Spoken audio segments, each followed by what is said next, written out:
Chegamos no último tópico da nossa lição, o sacerdócio como símbolo de Cristo. Vamos, então, passar para um ponto a mais nesta lição, conhecendo alguns outros aspectos de Cristo como o nosso sacerdote. Irmão Jonathan, qual família Deus escolheu para o sacerdócio no santuário terrestre e por quê? Bom, lembrando que até certo ponto da história, o sacerdote era o filho mais velho, era o patriarca, que era o sacerdote.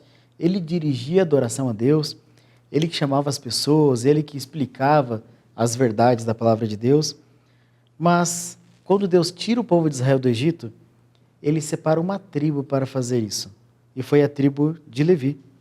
A tribo de Levi foi separada para o trabalho de Deus e para o sacerdócio, de maneira específica, os descendentes de Arão. Arão e seus filhos foram separados. E o porquê? É porque essa tribo sempre se colocou ao lado do correto. Talvez, aí na sua igreja, tem pessoas que sempre, quando há um desentendimento, sempre tem aquelas pessoas que se colocam sempre ao lado correto, são mais moderadas e sempre falam, não, é isso que Deus está pedindo, é isso que nós vamos defender então, é isso que nós vamos fazer. É isso que tem base na palavra de Deus. E esses homens aqui, essa tribo de maneira especial, eles eram assim. Eles estavam sempre preparados para defender o correto. Naquele momento que houve aquela grande apostasia, quando Moisés estava no monte, Moisés volta, chama a atenção deles dos desagrados de Deus e pergunta, quem é que está do lado do Senhor?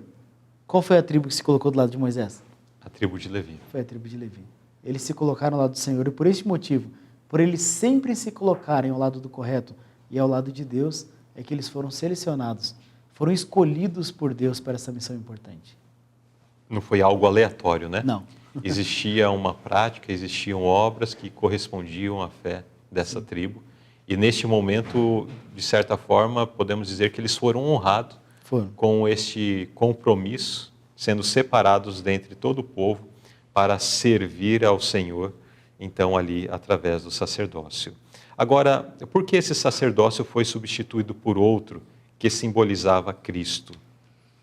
Esse sacerdócio era imperfeito, era de homens, e homens são fracos e também morrem. Né? Você consegue fazer um cálculo de quantos sacerdotes trabalharam desde Arão? Consegue fazer, Luzilei? Temos difícil, né? Suficiente para isso. Foi muita gente que trabalhou, muita gente que foi sacerdote, porque eles são imperfeitos, são fracos. E nós vamos ver até na próxima pergunta que são pecadores também. Eles estavam ali realizando um trabalho de Deus, que eles também precisavam de que alguém fizesse um trabalho por eles, que no caso era o grande sacerdote mesmo. Né? Então, por isso que houve necessidade de que viesse um outro sumo sacerdote, e agora um sumo sacerdote, um sacerdote eterno. Alguém que sempre estaria lá. Alguém que sempre estaria lá para realizar o trabalho de intercessão por todos nós. Infalível, né? Sim. Que permanece para sempre. Agora, destaque as diferenças entre o sacerdócio terrestre e o de Cristo e explique como o sacerdócio de Jesus é eficaz para a nossa salvação. As diferenças aqui, a gente poderia enumerar várias. Nós já citamos aqui que os sacerdotes, por homens, eles eram mortais, eles eram fracos. Jesus, ele é imortal, ele está lá no céu.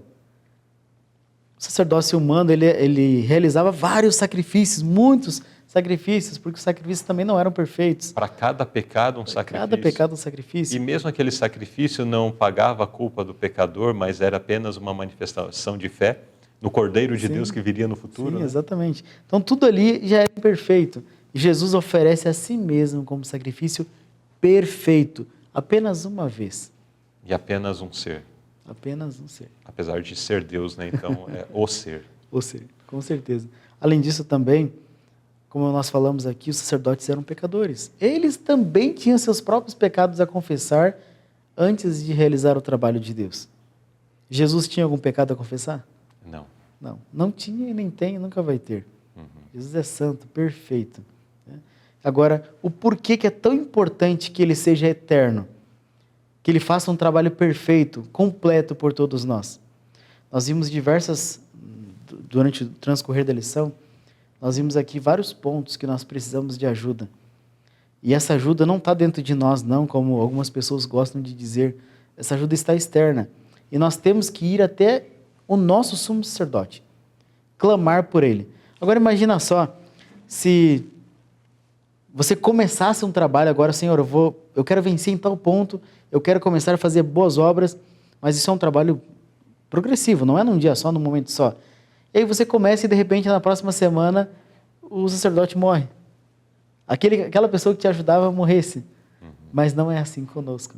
Ele está sempre lá.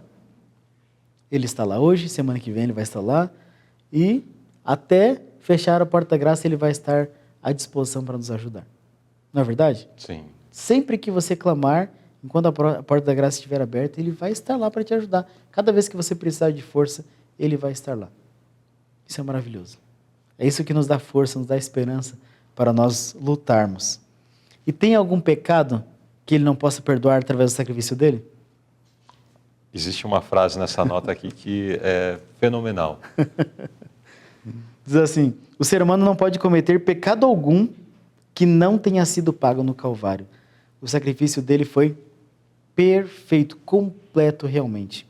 Não importa qual pecado, qual vício, qual fraqueza que você tenha, esse sumo sacerdote, esse grande sumo sacerdote aqui, ele tem um sacrifício completo e ele é capaz também de te ajudar, te perdoar e cobrir esse pecado, te afastar deste pecado também. E é isso que ele quer fazer. Mas tudo se resume nessa lição aqui, se nós queremos crescer espiritualmente mesmo ou não. Se nós estamos abertos à atuação do Espírito Santo para nós praticarmos as obras de Deus, parecermos mais com o nosso Pai Celestial ou não. E meu desejo e minha oração para todos que estamos aqui nessa noite, nesse dia, neste momento de estudo, é que nós abramos nosso coração, permitamos que Deus realize o trabalho conosco.